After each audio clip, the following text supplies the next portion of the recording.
Namaku Arya. Sejak kecil, aku selalu didorong untuk menjadi pemenang, lulus dengan nilai terbaik, bekerja di perusahaan besar, dan menghasilkan uang. Tapi, kenyataan jauh lebih pahit dari mimpi yang dijajakan orang tuaku. Di usia 25, aku masih terperangkap di desa kecil ini, terjerat utang yang menumpuk. Pekerjaan serabutan tak cukup untuk membayar cicilan motor, apalagi biaya berobat ibu yang terus membengkak. Setiap malam, aku selalu bertanya, kapan semua ini berakhir? Satu-satunya harapanku ada pada tumpukan lembaran uang yang bisa kudapatkan dari hasil menjual barang antik milik ayah. Sebenarnya aku tidak tega, tapi ini satu-satunya jalan. Aku dengar kota seberang memiliki para kolektor yang berani membayar mahal. Jaraknya lumayan jauh, dan aku harus melewati hutan jati yang terkenal angker.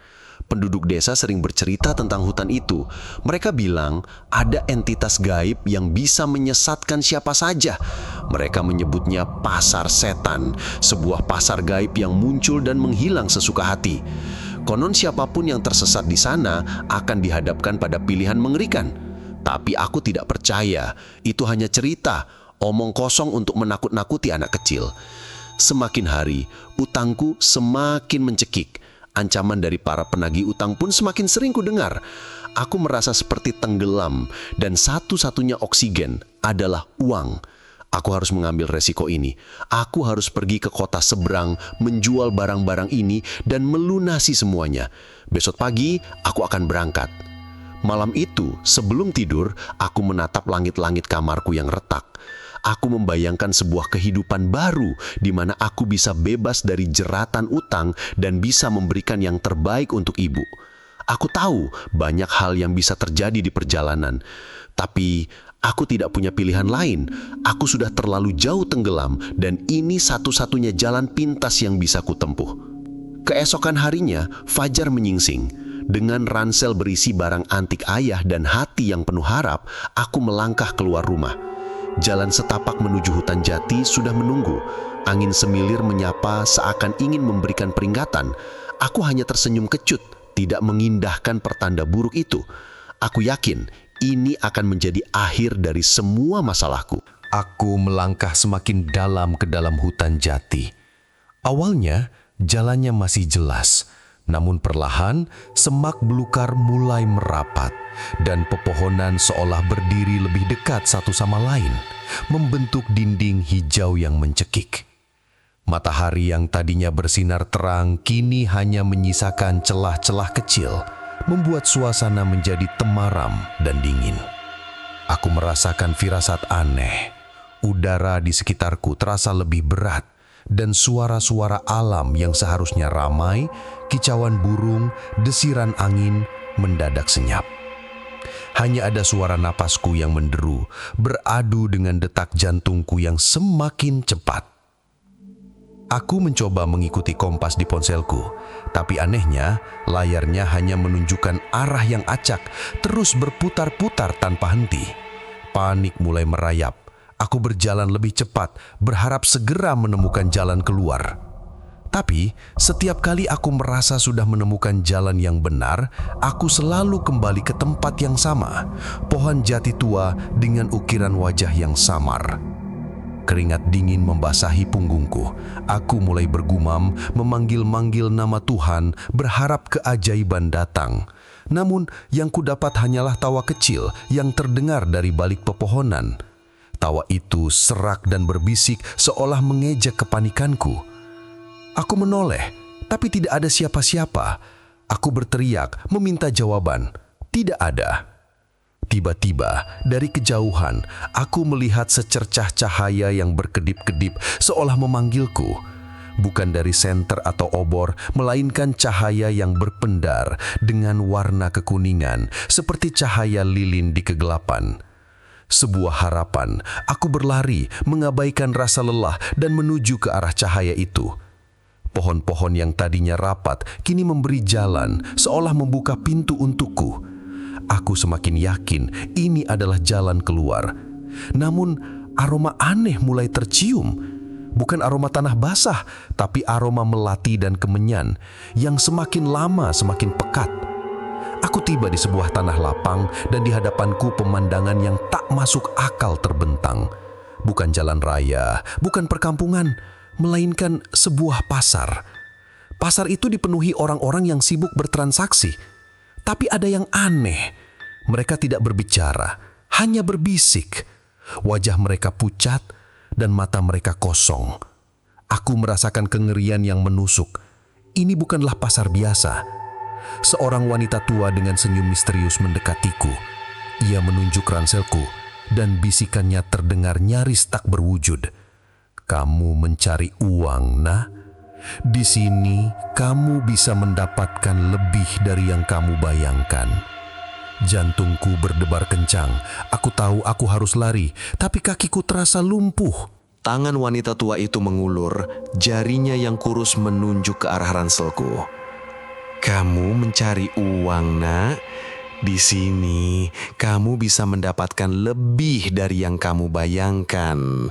Bisiknya, suaranya seperti desiran angin malam yang dingin.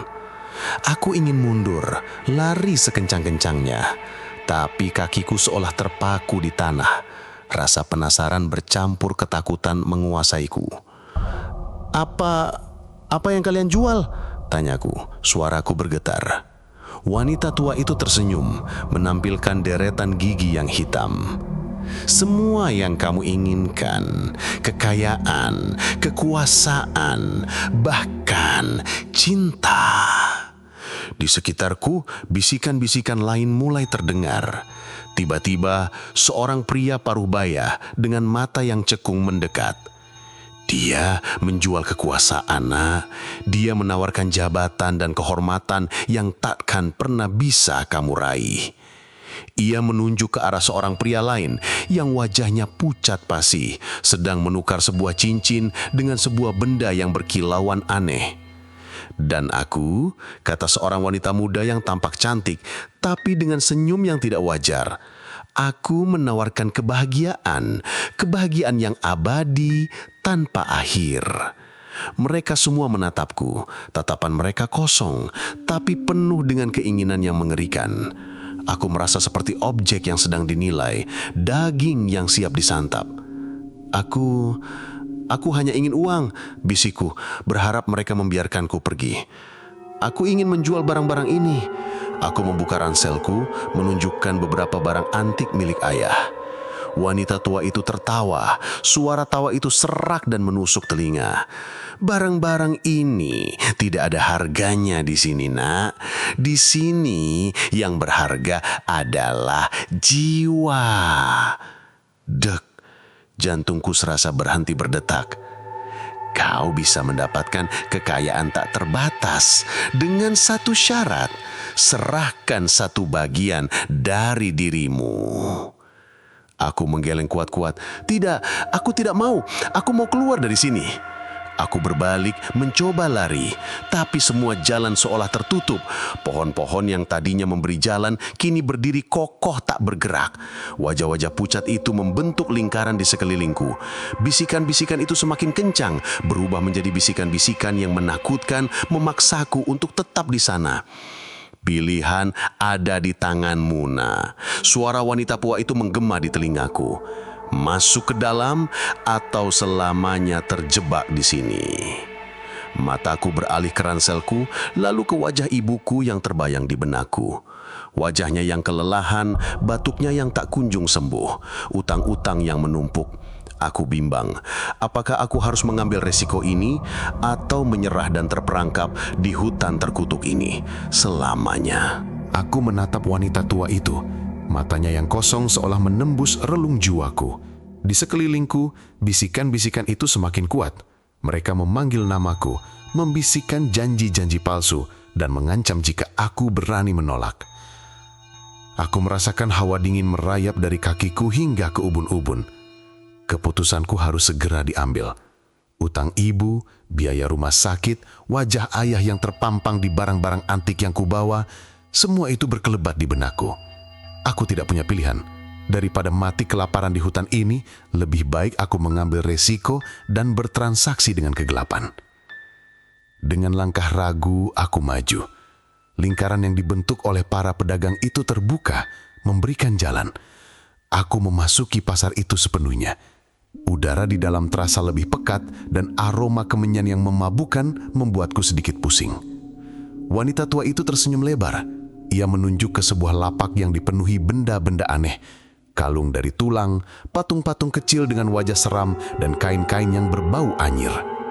"Ini adalah harga dari jiwamu," bisiknya. "Pilih salah satu. Setiap benda memiliki kekuatan dan konsekuensi yang berbeda." Aku mendekat, jantungku berdegup kencang. Tanganku bergetar saat menyentuh sebuah patung kecil. Patung itu terasa dingin, seperti es. Tiba-tiba, bisikan-bisikan di sekitarku berubah menjadi erangan-erangan pilu. Aku menarik tanganku dengan cepat.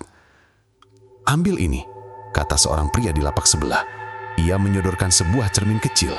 "Cermin ini bisa menunjukkan masa depan, tapi setiap kali kamu melihat, kamu akan kehilangan sebagian dari ingatanmu." Aku menggeleng. Masa depan apa gunanya jika aku tidak bisa mengingat masa laluku? Tiba-tiba mataku tertuju pada sebuah kotak kayu kecil yang tergeletak di pojok lapak wanita tua itu. Kotak itu polos, tidak ada ukiran atau hiasan, tapi auranya terasa berbeda. Tidak ada bisikan atau erangan yang datang darinya. Aku meraihnya. "Aku pilih ini," kataku. Suaraku mantap. Wanita tua itu terdiam, senyumnya menghilang. "Pilihan yang tidak biasa," gumamnya. "Kotak itu tidak memberikan kekayaan. Ia hanya memberikan pengetahuan yang akan menghancurkanmu." Tiba-tiba para penjual lain mulai berteriak. Mereka marah, seolah-olah aku telah merusak kesepakatan mereka. "Dia mengambil yang bukan miliknya," teriak seorang pria. "Itu adalah milik para tetua," teriak yang lain. Wanita tua itu mengangkat tangannya. Seketika, semua orang terdiam. "Pilihan sudah dibuat," katanya. Suaranya kembali serak. "Kotak itu adalah milikmu sekarang. Sekarang pergilah dan jangan pernah kembali." Ia menunjuk ke sebuah lorong gelap yang tiba-tiba muncul di belakangnya. Aku tidak membuang waktu. Aku berlari sekuat tenaga ke arah lorong itu, menggenggam kotak kayu itu erat-erat. Aku mendengar teriakan dan makian di belakangku, tapi aku tidak menoleh. Ketika aku keluar dari lorong itu, aku sudah berada di pinggir jalan raya. Matahari sudah terbit dan suara klakson mobil menyambutku. Aku melihat ke belakang dan hutan jati itu tampak normal. Tidak ada jejak pasar, tidak ada jejak horor. Hanya ada aku, ranselku yang kosong, dan sebuah kotak kayu yang terasa aneh di tanganku. Aku duduk di pinggir jalan, berusaha mencerna semua yang terjadi. Pakaianku basah oleh keringat, ranselku kosong, dan di tanganku hanya ada satu benda, kotak kayu polos itu. Benda yang anehnya terasa sangat berat. Lebih berat dari semua barang antik milik ayah yang kuletakkan di dalamnya tadi. Dengan tangan gemetar, aku membuka kotak itu. Tidak ada perhiasan atau uang di dalamnya, hanya ada sebuah kertas usang tergulung rapi. Aku membukanya. Tulisannya bukan dalam bahasa yang kukenal, tapi anehnya mataku bisa membaca dan memahaminya. Tulisannya berbunyi, "Kamu ingin tahu jalan pintas? Inilah jalan pintas yang sesungguhnya. Untuk setiap masalah, ada jalan yang tidak terlihat. Cukup sebutkan masalahmu dan jawaban akan datang. Namun ingat, setiap pengetahuan datang dengan harga yang setara." Aku tertegun. Ini adalah sebuah janji, sebuah jalan keluar yang tidak pernah kubayangkan. Pikiran pertamaku langsung tertuju pada utang-utang yang menumpuk. Aku meremas kertas itu di tanganku, lalu berbisik, "Bagaimana cara melunasi utangku?" Seketika sebuah sensasi aneh menjalar, bukan suara, tapi sebuah pengetahuan yang langsung masuk ke dalam kepalaku. Aku melihat sebuah peta, sebuah tempat tersembunyi, dan sebuah petunjuk yang jelas. Aku tahu di mana ada tumpukan uang tersembunyi di sebuah rumah tua, bukan uang orang lain, melainkan warisan lama yang terlupakan. Dengan langkah mantap dan pikiran yang jernih, aku pergi ke tempat itu. Dan benar saja, di bawah lantai papan yang lapuk, aku menemukan sebuah kaleng tua berisi tumpukan uang yang bisa melunasi semua utangku, bahkan lebih. Senang? Tentu saja. Aku bisa bernapas lega. Uang itu kugunakan untuk membayar semua utang. Aku juga bisa membeli obat-obatan terbaik untuk ibu. Hidupku berlahan membaik. Aku merasa seperti pemenang, seolah aku telah mengalahkan takdirku. Namun, kegembiraan itu tidak bertahan lama. Beberapa hari kemudian, aku terbangun dengan sensasi aneh di telingaku. Bisikan-bisikan yang tadinya hanya ada di pasar setan, kini ada di dalam kepalaku. Mereka tidak mengatakan apa-apa, hanya terus berbisik. Aku mencoba mengabaikannya, tapi bisikan itu semakin kuat. Malam itu, saat aku menatap cermin, aku melihat sesuatu yang mengerikan. Ada dua pasang mata yang menatapku. Satu adalah mataku, dan satu lagi mata lain di belakangku, kosong dan gelap. Ia tersenyum, dan senyum itu bukan milikku. Aku berteriak, panik, dan memecahkan cermin itu. Aku menyadari, aku tidak lagi sendirian. Sesuai perkataan wanita tua itu, aku telah mendapatkan pengetahuan, tapi sebagai gantinya, aku harus berbagi diriku dengan sesuatu dari pasar itu. Sesuatu yang kini menempel pada jiwaku dan mulai mengambil alih. Ketenangan yang kudapat dari uang itu seakan sirna ditelan kegelapan. Malam-malamku kini dipenuhi oleh bisikan tanpa henti. Mereka berbisik tentang hal-hal yang tidak seharusnya aku tahu. Rahasia-rahasia kelam dari orang-orang di sekitarku, bahkan yang paling tersembunyi.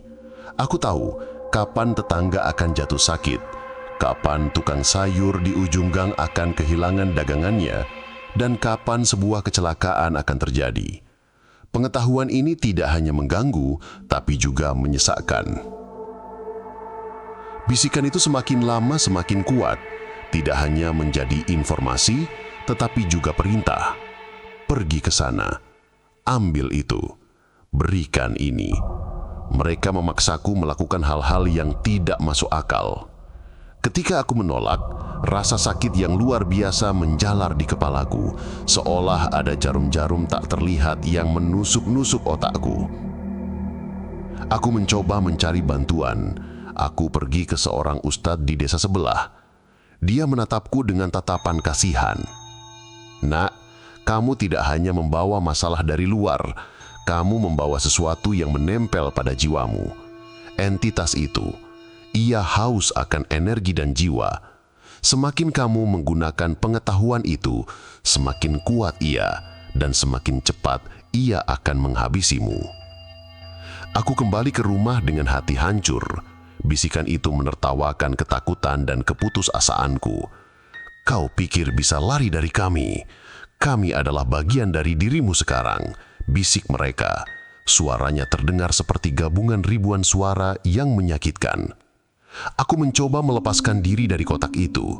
Aku melemparkannya ke sungai, membakarnya, bahkan menguburnya jauh di dalam tanah. Tapi anehnya, kotak itu selalu kembali ke kamarku, seolah memiliki kemauan sendiri. Di setiap sisinya, ukiran yang tadinya kosong kini mulai muncul, membentuk wajah-wajah mengerikan yang seolah sedang menjerit. Puncaknya terjadi malam itu. Ibu jatuh sakit, kondisinya memburuk dengan cepat. Aku panik. Bisikan itu kembali menawarkan solusi. Gunakan pengetahuan itu, sebutkan masalahmu, dan kamu akan tahu jawabannya. Aku menolak. Aku tahu apa resikonya. Aku tidak ingin lagi berurusan dengan kegelapan ini. Tapi suara batuk ibu semakin parah dan wajahnya semakin pucat. Tolong, batinku, bagaimana cara menyembuhkan ibu? Seketika bisikan itu kembali. Tukar nyawamu dengan nyawanya. Berikan sisa hidupmu kepada kami dan ibumu akan sembuh. Aku terkejut. Pilihan yang kejam. Aku harus mengorbankan diriku untuk menyelamatkan ibu. Namun, bisikan itu tidak berhenti sampai di situ. Mereka terus membisikkan cara-cara lain yang lebih gelap, yang menuntut pengorbanan dari orang lain di sekitarku.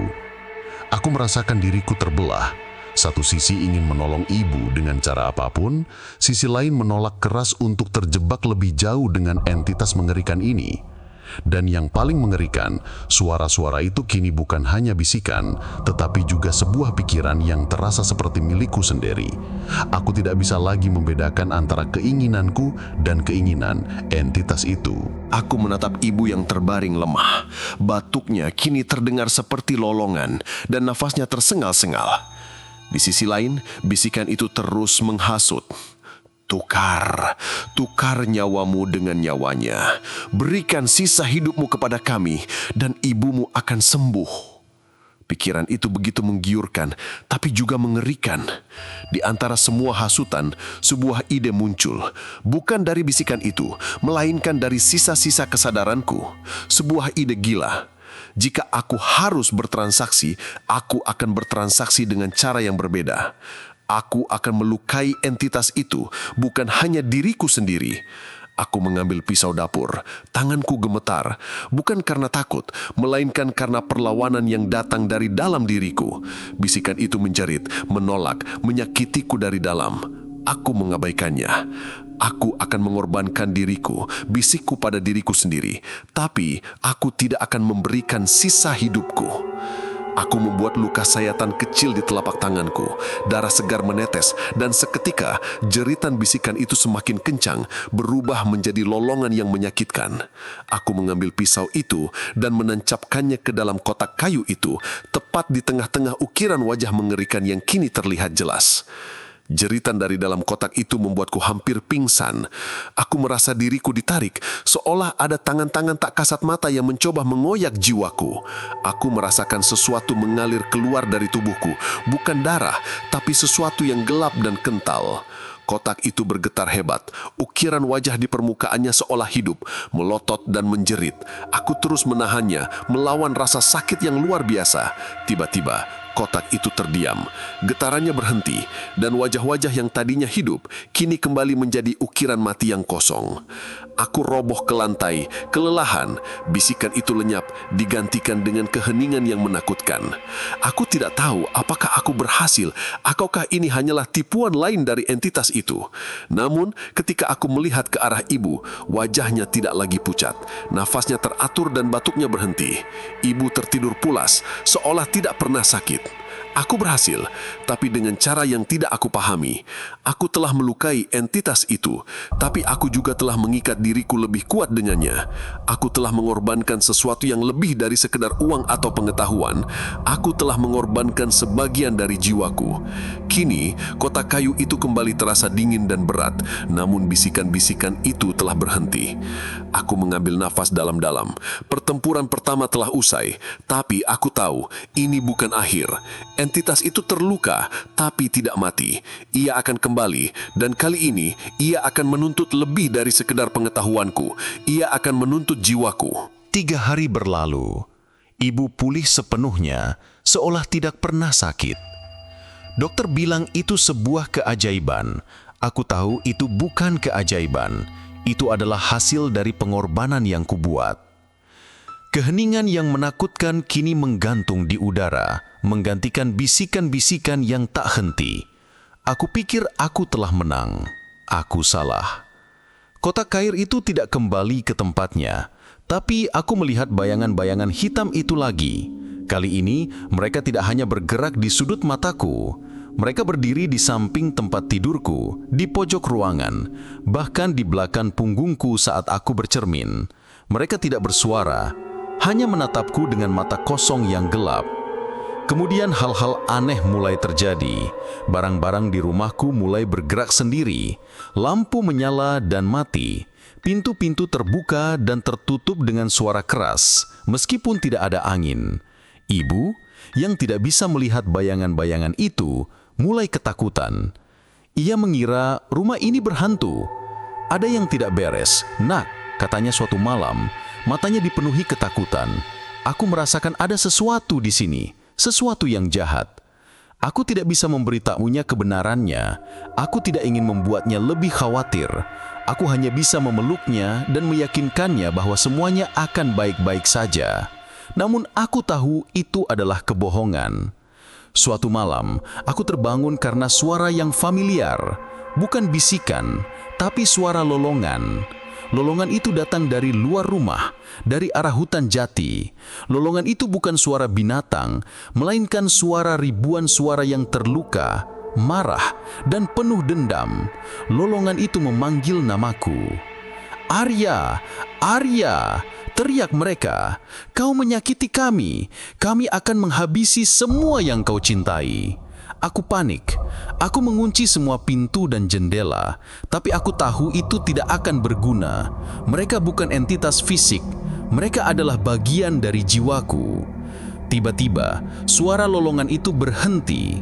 Keheningan kembali merayap.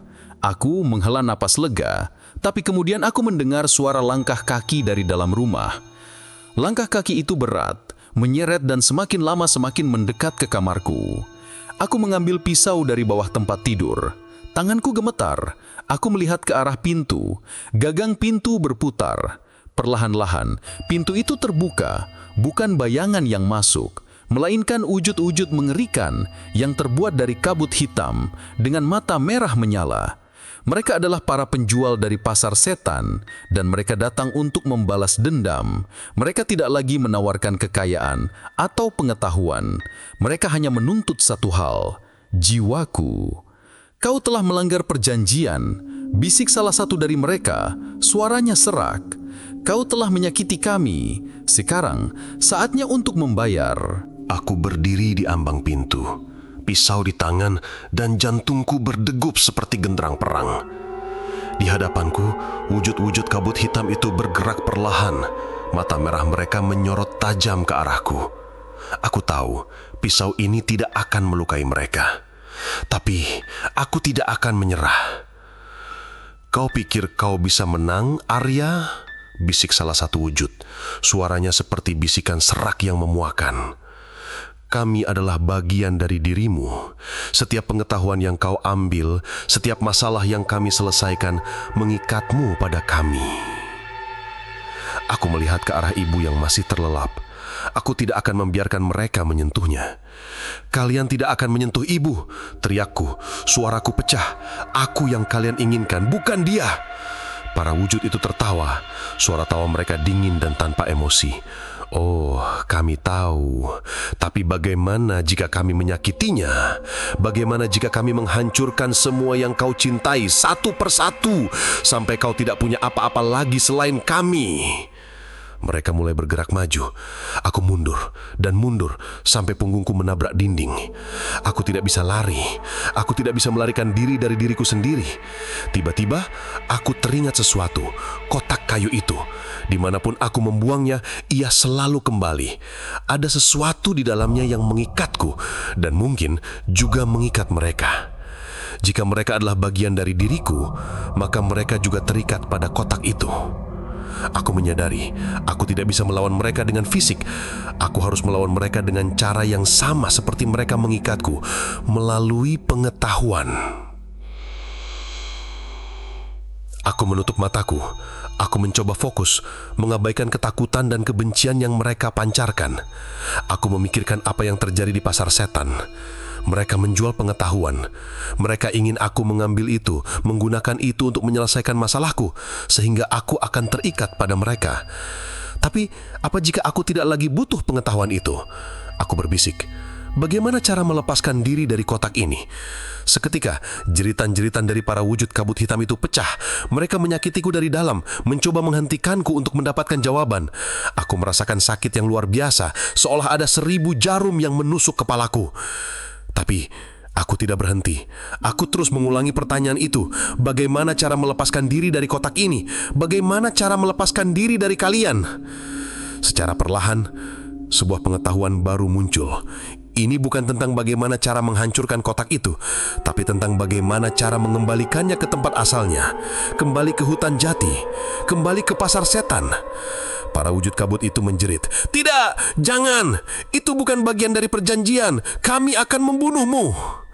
Aku membuka mataku. Aku melihat ibu yang masih tertidur. Aku melihat bayangan-bayangan yang menjerit. Dan aku tahu, aku harus mengakhiri semua ini. Aku harus kembali ke tempat mimpi buruk ini dimulai dan mengembalikannya ke tempat seharusnya. Aku harus menyelesaikan transaksi ini sekali dan untuk selamanya. Aku menggenggam erat kotak kayu itu. Di dalamnya, aku bisa merasakan energi gelap yang berdenyut seolah benda itu adalah jantung dari entitas yang telah mengganggu hidupku. Malam itu, di bawah cahaya bulan purnama yang pucat, aku meninggalkan rumah menuju kembali ke hutan jati. Ibu masih terlelap dan aku berharap ia tidak akan pernah terbangun dari mimpi buruk yang kualami. Bayangan-bayangan hitam yang mengejarku kini semakin banyak, berputar-putar di sekitarku seperti sekumpulan lalat. Mereka tidak berbisik lagi, mereka menjerit. "Kemana kau, Arya? Kau tidak bisa lari, kami akan menghancurkanmu." Aku mengabaikan mereka. Aku tahu tujuanku. Aku harus kembali ke pasar setan. Ketika aku memasuki hutan, pemandangan yang sama kembali terulang. Udara menjadi dingin dan suara alam lenyap. Pohon-pohon jati yang kokoh seolah bergerak, menciptakan lorong-lorong gelap yang tak berujung. Aku tidak lagi tersesat. Aku tahu jalan ini. Ini adalah jalan yang dibentuk oleh kegelapan dan aku tahu aku harus menempuhnya. Di kejauhan, secercah cahaya yang sama kembali terlihat. Cahaya itu berkedip-kedip mengundangku. Kali ini tidak ada lagi rasa penasaran, hanya ada tekad. Aku berlari menuju cahaya itu dengan kotak kayu di tangan. Ketika aku tiba di tanah lapang, pemandangan itu kembali muncul. Pasar setan berdiri di sana, seperti tidak pernah hilang. Para penjual dengan wajah pucat dan mata kosong menatapku. Mereka tidak lagi menyembunyikan identitas mereka. Wajah mereka bengkok, tawa mereka serak, dan mata mereka menyala merah. Wanita tua yang pertama kali menawariku pengetahuan kini berdiri di depan lapaknya menungguku. Ia tidak tersenyum. Wajahnya dipenuhi amarah. "Kau berani kembali, nak. Kau telah melanggar perjanjian." Aku tidak menjawab, aku hanya meletakkan kotak kayu itu di atas mejanya. Kotak itu bergetar dan dari dalamnya lolongan yang mengerikan terdengar. Lolongan itu bukan dari entitas yang bersamaku, melainkan dari entitas yang terperangkap di dalam kotak itu. "Ambil ini," kataku, suaraku mantap. "Aku tidak ingin pengetahuanmu. Aku tidak ingin apapun darimu. Ambil kembali apa yang menjadi milikmu." Wanita tua itu menatapku dengan mata yang memancarkan kebencian. "Bodoh, kau pikir bisa lolos begitu saja? Kau telah mengikat dirimu pada kami. Kau adalah salah satu dari kami sekarang." Tiba-tiba, para penjual lain menyerang. Mereka bukan lagi wujud kabut. Mereka adalah makhluk-makhluk mengerikan yang nyata, dengan tangan-tangan kurus yang mencoba menggapai dan merobek tubuhku. Aku berteriak, dan sebuah energi aneh meledak dari dalam diriku, mendorong mereka mundur. Aku melihat ke arah wanita tua itu. Ia terkejut, seolah tidak percaya dengan apa yang baru saja terjadi. "Kau tidak lagi manusia," bisiknya, suaranya dipenuhi ketakutan. "Kau telah menjadi bagian dari kami. Kekuatan itu adalah kekuatan kami." Aku menyadari pengorbanan yang kulakukan di episode 7 telah mengubahku. Aku tidak hanya melukai entitas itu, aku juga mengambil sebagian dari kekuatannya. Aku tidak lagi takut, aku marah. Aku mengambil kotak itu dan memecahkannya di atas tanah. Seketika, cahaya putih yang menyilaukan meledak dari dalamnya. Cahaya itu menyebar ke seluruh pasar, membakar setiap lapak, setiap barang, dan setiap penjual. Pasar setan itu terbakar, dan aku berdiri di tengah-tengahnya dengan kekuatanku sendiri. Cahaya putih yang memancar dari kotak kayu yang hancur perlahan meredup. Pasar setan yang tadinya hiruk-pikuk kini hanya menyisakan tumpukan abu hitam. Aku berdiri di tengah kehancuran itu. Tubuhku terasa ringan, seolah beban yang selama ini menempel di jiwaku telah lenyap. Namun, rasa itu tidak bertahan lama. Aku melihat ke tanganku. Telapak tanganku yang tadinya berdarah kini ditutupi oleh urat-urat hitam yang menyebar seperti akar pohon, menjalar hingga ke lenganku. Di leherku, sebuah ukiran yang mirip dengan wajah-wajah di kotak kayu itu muncul, dingin dan nyata. Aku tidak lagi merasa takut atau panik. Aku merasa hampa, seperti ada bagian dari diriku yang telah diambil dan digantikan oleh sesuatu yang lain. Kekuatan yang kurasakan saat menghancurkan pasar itu masih ada, berdenyut di dalam pembuluh darahku. Aku bisa merasakan energi dari alam, bisikan dari angin, dan getaran dari tanah. Aku bisa mendengar hal-hal yang tidak seharusnya ku dengar. Aku kembali ke rumah. Ibu terbangun saat aku masuk. Ia menatapku dengan mata yang dipenuhi kelegaan. "Arya, kamu dari mana saja? Ibu khawatir," katanya, memelukku erat. Namun saat pelukan itu terjadi, aku merasakan sesuatu yang aneh. Aku bisa merasakan ketakutan ibu, kekhawatiran yang ia rasakan selama ini, dan juga rasa sakit yang samar di dalam dirinya. Aku bisa merasakan emosinya, seolah itu adalah emosiku sendiri. Aku melepaskan pelukan itu, terkejut. Ibu menatapku dengan bingung. "Ada apa, nak? Kamu terlihat pucat." Aku tidak menjawab. Aku berjalan ke cermin dan menatap bayanganku. Mataku yang tadinya berwarna coklat kini diselimuti oleh garis-garis merah yang menyerupai api. Senyumku terasa asing. Aku bukan lagi Arya yang sama. Aku mencoba meyakinkan diriku bahwa semuanya akan baik-baik saja, bahwa aku telah bebas. Tapi bisikan itu kembali, bukan bisikan kebencian, melainkan bisikan dari pohon-pohon, dari sungai, dari tanah. Mereka memanggil namaku, memintaku untuk menggunakan kekuatan ini. Aku kini hidup dengan bekas luka yang abadi. Aku telah memenangkan pertempuran, tetapi aku telah kehilangan diriku sendiri dalam prosesnya. Aku telah menghancurkan pasar setan, tetapi aku telah menjadi bagian dari kegelapan yang kucoba lawan. Aku kini tahu apa yang harus kulakukan. Kekuatan yang kudapat bukan untuk kebahagiaan, melainkan untuk menjaga. Aku telah menghancurkan pasar setan, tetapi energi yang menggerakkannya masih ada, menunggu untuk merasuki jiwa yang rapuh lainnya. Suatu malam, aku terbangun dari mimpi buruk. Bukan mimpi tentang para penjual yang mengerikan, melainkan mimpi tentang seorang pemuda yang putus asa, sama seperti diriku.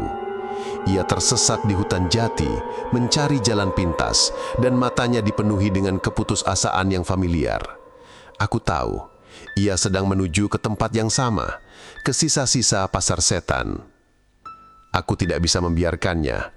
Aku tidak akan membiarkan ada korban lain. Aku meninggalkan rumah, menembus kegelapan malam. Ibu yang terlelap tidak pernah menyadari bahwa putranya kini adalah seorang penjaga. Aku berlari menuju hutan.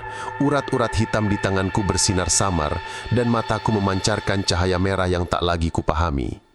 Ketika aku sampai di lokasi pasar setan yang telah hancur, aku melihat pemuda itu. Ia berdiri di tengah-tengah tumpukan abu, bingung dan ketakutan. Ia melihat ke arahku, dan matanya melebar. "Siapa kau?" tanyanya, suaranya bergetar. Aku tidak menjawab. Aku hanya menunjuk ke arahnya, dan energi dari dalam diriku mengalir keluar, membungkusnya dalam gelembung cahaya. Ia berteriak, panik, tetapi gelembung itu tidak melukai. Gelembung itu hanya melindunginya dari kegelapan yang mengincar. Tiba-tiba, dari dalam tumpukan abu itu, sisa-sisa energi gelap berkumpul, membentuk wujud samar dari wanita tua yang dulu kutemui. Ia menjerit, suaranya serak. "Kau pikir kau bisa menghentikan kami? Kau adalah bagian dari kami. Kau tidak bisa menghalangi takdir." Aku mengangkat tanganku, dan sebuah energi baru meledak dari dalam diriku, sebuah kombinasi dari cahaya dan kegelapan. Aku tidak lagi takut. Aku marah. Marah karena mereka telah menghancurkan hidupku. Marah karena mereka coba menghancurkan hidup pemuda lain. "Aku bukan bagian dari kalian," teriakku. Suaraku menggelegar, berpadu dengan laulon dari dalam diriku. "Aku adalah penjaga. Aku akan memastikan tidak ada lagi yang bisa kalian ambil."